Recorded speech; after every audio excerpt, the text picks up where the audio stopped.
طبعا كلنا عارفين نادي الزمالك داخل على شهر ابريل عنده مفرمه كرويه، 5 مباريات في شهر ابريل مصيري.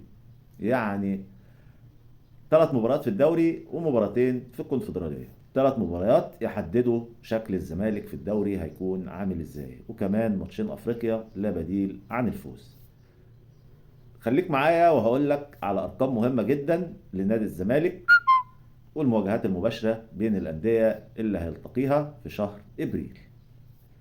نروح لأول مباراة عندنا. نادي الزمالك عنده مباراة المصري البورسعيدي يوم 7 إبريل الساعة 8 مساء. نادي الزمالك التقى مع النادي المصري في 152 مباراة رسمية. استطاع نادي الزمالك تحقيق الفوز في 85 مباراة. أما نادي الزمالك فاستقبل الهزيمة من النادي المصري في 28 مباراة، وكان التعادل حاضر بينهم في 39 مباراة.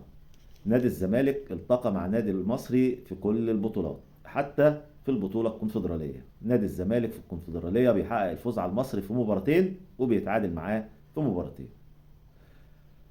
بعد النادي المصري هيكون عندنا يوم 10 شباب بوليسداد، والمباراة دي هتكون في الجزائر. وكمان يوم 17 مباراة تانية مع شباب بوليسداد هتكون مباراة العودة، ودي في القاهرة يوم 17 إبريل. طبعا نادي الزمالك وشباب بلوزداد الجزائري اتقابلوا قبل كده في عدد 4 مباريات. الحقيقة التفوق لشباب بلوزداد. شباب بلوزداد استطاع تحقيق الفوز على نادي الزمالك في مباراتين، أما الزمالك فاز في مباراة وحيدة، والتعادل كان حاضر في مباراة.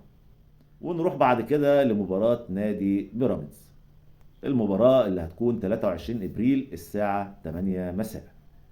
نادي الزمالك قابل نادي بيراميدز في 21 مباراة.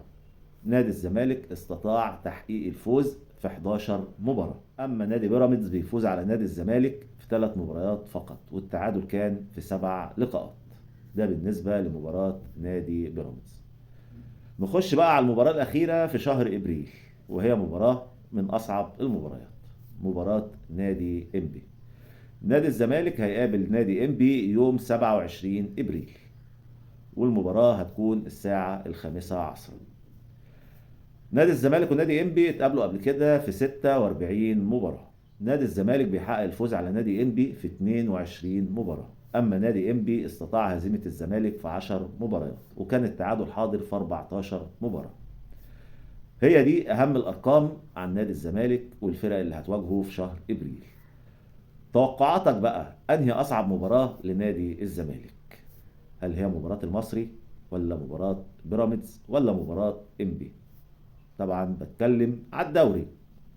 وجهة نظري مباراة المصري هي أهم مباراة لنادي الزمالك في الجدول كله، لأن الفوز على نادي المصري في أول مباراة هيدي دفعة قوية جدا لنادي الزمالك، وخصوصا إن بيراميدز هيكون باي أول أسبوع. يعني فوز على نادي المصري هيمنح الأفضلية الكاملة لنادي الزمالك. ويتبقى 3 مباريات لنادي الزمالك، دول هيكونوا في شهر مايو، ولما يجي وقتهم نبقى نعمل فيديو بأهم الأرقام عن مباراة الزمالك والأهلي وسموحة وكمان سيراميكا كليوباترا.